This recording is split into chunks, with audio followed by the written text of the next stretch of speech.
एवं प्रादेशिक विकास पर मुझे बोलने का मौका दिया।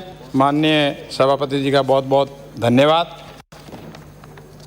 जब से मानव की उत्पत्ति हुई, बसावट जो शुरू हुई, गांव ढाणियाँ और शहरी बसावट का सिंधु घाटी की सभ्यता में भी मिलता है, जिसके अंदर उस वक्त में भी ड्रेनेज और सीवरेज वगैरह की अच्छी व्यवस्थाएं थी। उसके बाद निरंतर देश में शहरों और गांवों का बसावट होती रही। जो लोग पशुपालन और खेती का अधिक धंधा करता था, उनकी प्रवृत्ति गांव और ढाणी आसपास ज़्यादा ज़मीन खुली हो वहाँ बसावट रही। और जो व्यवसाय से संबंधित थे, अन्य छोटा मोटा व्यवसाय या उद्योग, उनका शहरों के रूप से बढ़ना आगे शुरू हुआ और ये धीरे धीरे सिलसिला चलता रहा। 1941 में भारत देश में पूरी आबादी का 13.90% लोग शहरों में रहते थे। राजस्थान में 15.27% रहते थे और 1951 में भारत में शहरी पॉपुलेशन की बढ़ोतरी 17.30% हो गई और राज्य में करीब 18.50 हो गई। और 2011 की जो सेंसस है, उसमें शहरीकरण की संख्या काफ़ी बढ़ी। भारत में 27.82 और राजस्थान राज्य में 24.87 हुई, जो अब वर्तमान में है लगभग देश में और अलग अलग राज्यों में 30% के आसपास आबादी और शहरों में बसती है। गांव में लोगों को जब कुछ व्यवसाय नहीं मिलता है या कुछ नया डेवलपमेंट पहले शहरों में होता है, तो उस वजह से प्रवृत्ति लगातार शहरीकरण की ओर बढ़ रही है, आबादी बढ़ रही है और गाँव की घट रही है।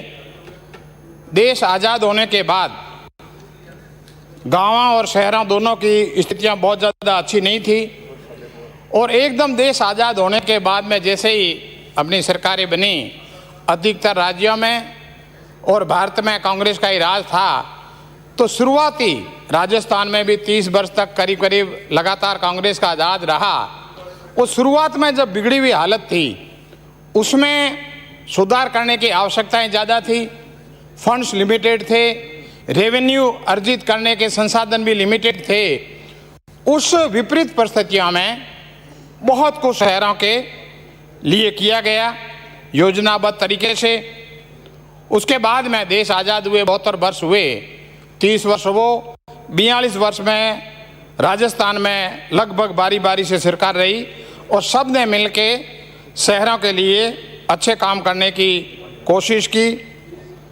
देश में जो ये संस्थाएं हैं 4,446 है, राजस्थान में 194 हैं वर्तमान में, जिसमें पालिकाएं 149 हैं, परिषद 34 है, निगम 10 है और एक नसीराबाद में जो सैनिकों द्वारा चलित शहर का सिस्टम है। पूरे देश में 46 नगर निकाय ऐसे हैं जहां आबादी 10 लाख से ऊपर है और अपने राजस्थान राज्य में भी 4 शहर ऐसे हैं जिनकी 10 लाख से अधिक आबादी है, जयपुर, जोधपुर, कोटा और अजमेर। सबसे पहले जो देश में नगर निगम बना 1668 में मद्रास में और राजस्थान में सबसे पहले 1864 में माउंट आबू नगर पालिका बनी। लगातार अलग अलग राज्य और भारत सरकार इनको आगे बढ़ाने की काम करती रही, परंतु इन संस्थानों को संवैधानिक दर्जा नहीं होने से कई चीज़ें कठिनाई आ रही थी। जब से 74वां संविधान संशोधन हुआ, उसके बाद में संवैधानिक दर्जा मिलने के बाद में ग्रास रूट पे लेवल पे इनका कैसे विकास हो, कानून बने, इसके लिए प्रयास किए गए। उसके बाद में इसमें और गति बढ़ी। शहरों में मुख्यतः जो अभी भी जिस ढंग से पुराना शहर बसा हुआ था, उसमें काफ़ी चीज़ें ठीक हुई। नया बसना शुरू हो गया और उसकी स्पीड्स खूब बढ़ गई। तो अभी भी शहरों में विशेष करके जो नया डेवलपमेंट है, कच्ची बस्तियां हैं, उसमें पेयजल की, स्वच्छता की, और लोग कई आते हैं प्लानिंग के बसाया जाना संभव नहीं हो रहा तो अतिक्रमण है। शहरों में गरीबों के लिए आवास की अभी भी समस्या बनी हुई है, प्रदूषण की समस्या है, आर्थिक स्थिति कच्ची बस्तियों में बहुत ज़बरदस्त खराब है, आधारभूत ढांचे की जो विकास जो डेवलप करने की आवश्यकता है वो हो नहीं पा रहे हैं। इन सब को देखते हुए आज जो आवश्यकता है वो सभी शहरों की, एक तो है वर्क एजुकेशन करके उसमें इंफ्रास्ट्रक्चर डेवलप करना, और एक उसको विधिवत संधारित करना। पूरे शहर है उसके संधारण के लिए एक रूपता से, जैसे मेरे से पहले वक्ता जो बोल रहे थे उन्होंने भी फरमाया, वास्तव में आज अपने घर के अंदर भी जब सफाई करते हैं तो साधारणतः लेडीज उठ के, आदमी वगैरह बच्चे वगैरह सब उठे उससे पहले झाड़ू पोछा करा के, कोई झाड़ू पोछा करते हुए ज़्यादा देखे नहीं, सही हो जावे। तो जहाँ शहर के अंदर कंजेस्टेड एरिया है, जहाँ शॉप्स वगैरह अधिक है, उन सब जगह वास्तव में जो भी संधारण की दिन प्रतिदिन की आवश्यकता हो, उसमें जिसको कॉन्ट्रैक्ट देते हैं उसका टेंडर डॉक्यूमेंट ऐसा बने कि वो रात्रि को दुकानें वगैरह बंद होने के बाद और सुबह दुकान खुले उससे पहले कंप्लीट, चाहे उसको सॉलिड वेस्ट, लिक्विड वेस्ट उठाना हो, सफाई करनी हो, सब चीज़ें रात्रि में हो जानी चाहिए। ये कई देशों में हो रही है और इसके लिए कोई एक्स्ट्रा खर्च करने की ज़रूरत नहीं है। किसी को अपने कॉन्ट्रैक्ट करते हैं सफाई तो उसको करनी है, दिन की जगह वो रात को कर ले, रात तो इजीली कर सकता है, क्या पब्लिक का मूवमेंट नहीं होता है।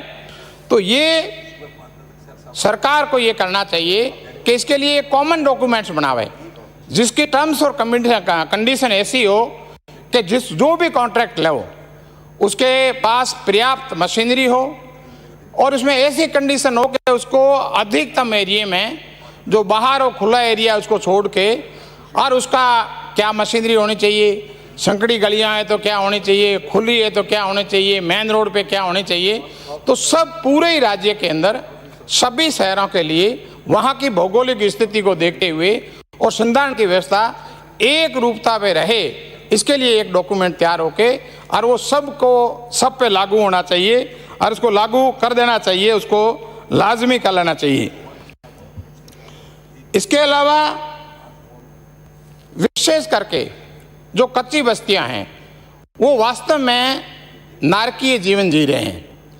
अभी कोरोना काल में सब लोग, आप लोग पधारे होंगे, मैं भी जहाँ था तो मैं भी गया, तो उनकी स्थिति बहुत दयनीय है। तो ये जितनी भी कच्ची बस्तियां हैं उसके अंदर, शहर के अंदर और जगह जो डेवलपमेंट हुआ है उसी रूप से कच्ची बस्तियां हैं, उनका निरंतर एक ऐसा प्लान बने कि हर वर्ष हर 5 ईयर प्लान का पार्ट हो और हर वर्ष जितने भी लोग आवे उनको निरंतर विकसित होते रहें। अभी हर शहर में जाके देखो तो उसमें गैप्स बहुत ज़्यादा है, बहुत ज़्यादा है। आप अगर एयरपोर्ट से उतरोगे, बाहर निकलते ही आपको बिल्कुल कांच के मुताबिक सड़कें बनेगी, फिर आप चलते रहो कुछ चौराहा आएगा, और वास्तव में आप जैसे जैसे सड़क की आजू बाजू की स्थिति थोड़ी थोड़ी खराब होती जावे तो आप कच्ची बस्ती, गरीब बस्ती, उसमें आपको जाना हो तो एड्रेस की ज़रूरत नहीं है, जहाँ रोड टूटी हुई आप घूमता सड़क गाड़ी घुमाते रहो, लास्ट में आप जाओगे जो व्यवस्थाएं मिलेगी वहाँ गरीब लोगों की वसाहट होगी, दलितों की वसाहट होगी, अल्पसंख्यकों की वसाहट होगी, और भी जाति के गरीब सब में होते हैं, स्वर्णों में भी होते हैं। तो ऐसे गरीब लोग जो रहते हैं वहाँ आप बगैर एड्रेस जा सकते हो। स्थिति रोड्स वगैरह की सब की जहाँ बिगड़ती हुई देखो आप पहुँच जाओ तो लास्ट में आपको गंतव्य स्थान में पहुँच जाओगे। तो शहर के अंदर शुरू में एक भारत सरकार योजना लाई थी निर्मल गांव घोषित करने की, तो उसके अंदर अगर एक भी घर का आदमी कोई लोटा लेके सोच करने बाहर जावे तो उस गांव को निर्मल घोषित नहीं करते थे। तो शहर के अंदर अगर अपने एक पार्ट का संपूर्ण विकास कर ले, पुराना शहर या मेन कोई कॉलोनी डेवलप हुई है, लेकिन उसकी जो 40 या 45% पॉपुलेशन जो कच्ची बस्तियों में रहती है वो वर्षों तक उसी रूप में रहे, तो मेरे ख्याल से अपन उस शहर को अच्छे नंबर नहीं दे सकते। तो इसका एक प्लान बनके, जैसे शहर में आपने बढ़िया से बढ़िया एक्स जगह व्यवस्था की है, जो जो इंफ्रास्ट्रक्चर की रिक्वायरमेंट है वो कच्ची बस्तियों में भले ही उसमें 1-2 वर्ष पीछे चले, लेकिन निरंतरता में वो चलती रहे, इसके लिए एक प्लान बना के और विधिवत कर लेना चाहिए। वर्तमान में जो स्टाफ की कैडर स्ट्रेंथ है वो वास्तव में शहर की भौगोलिक स्थिति को देखते हुए, वहाँ निर्माण या संधारण कार्यों की क्वांटम को देखते हुए वो अपर्याप्त है।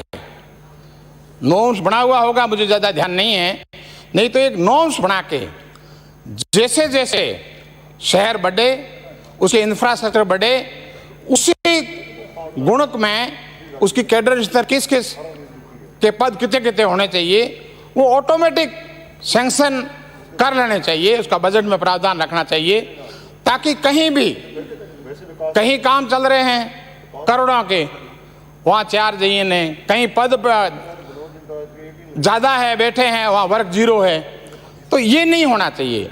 जो जिस ढंग से संधारण या कैपिटल वर्क चले उसके अनुपात में कंप्लीट स्टाफ जो भी है, चाहे सफाई कर्मी हो, चाहे इंजीनियर हो, चाहे क्लरिकल स्टाफ हो या जितने भी हो, सब उसके हिसाब से होने चाहिए। मैं कुछ मेरे क्षेत्र के बारे में भी कहूँगा। मेरे जैसलमेर जिले में, मेरे विधानसभा क्षेत्र में एक शहर आता है जैसलमेर, और जैसलमेर कोई भी किसी भी देश का वासी अगर भारत में आता है तो वो प्रयास करता है कि जैसलमेर की यात्रा होकर के जावे। वहाँ की जो खूबी है, वो जो पीला पत्थर है उसकी कार्विंग, वहाँ के टेम्पल्स, कुछ पुराने स्टाइल के बने हुए तालाब, तो वहाँ तालाब को पूजनीय मानते थे, उसके अलावा कहीं पानी था नहीं, तो तालाब की पाल और उसके आजू बाजू बैठने की या जो भी व्यवस्था करते थे उनको सजा के रखते थे तालाबों को। वो व्यवस्थाएं देखने के लिए लोग वहाँ आते हैं, सैंड देखने के लिए भी आते हैं। जैसलमेर शहर में के सुदृढ़ीकरण और उसके नवीनीकरण की बहुत ज़्यादा काम करने की आवश्यकता है। जमाना था 1156 में शहर बसा था, 176 मीटर ऊंची पहाड़ी भी बसा हुआ है, जिसके तारा एक परकोटा वाल बनी हुई है 1500, 750 बाई 30 फीट ऊंचाई की।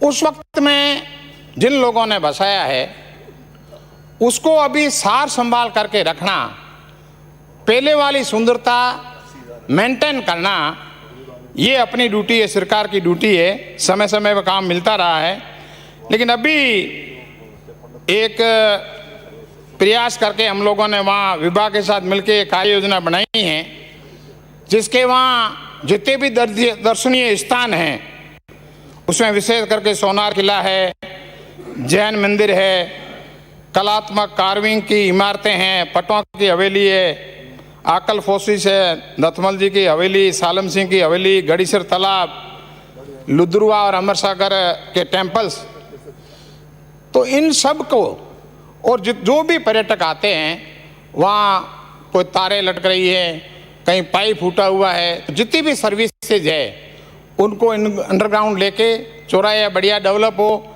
जितने भी टूरिस्ट पॉइंट है उनका विकास हो, गड़ीसर तालाब और वाटर बॉडीज का विकास हो।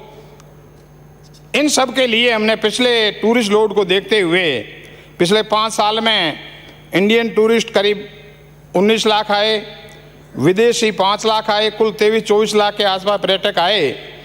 इसके लिए एक हमने कार्य योजना बनाई है जो करीब 628 करोड़ की है, जो एक शहर का रूप भी बदलेगा और उसके बाद में जो पर्यटकों की आवक बढ़ेगी उसमें भारत सरकार और राज्य सरकार को भी आमदनी होगी और वहाँ के एक कलाकार से लेके ऊँट सवार से लेके हर किसी को वहाँ व्यवसाय मिलेगा, धंधा मिलेगा। तो मेरा माननीय मंत्री महोदय जी से निवेदन रहेगा, इस योजना के अंदर करीब 200 करोड़ रुपए हम लोग लोकल आय से, वहाँ स्थानीय कई थोड़ा और बजट आता है, कुछ कंपनीज काम करते हैं, उनके CSR फंड से हम लोग व्यवस्था कर लेंगे और 400 करोड़ रुपए आने वाले 3 वर्षों में अगर ये राज्य सरकार दे तो हम शहर को ऐसा सब वहाँ के व्यवसायी, ग्रामीण जो टूरिस्ट व्यवसाय से जुड़े हुए लोग मिलके हम उसको ऐसा रूप दे पाएंगे जो पर्यटक के लिए और आकर्षण केंद्र बनेगा।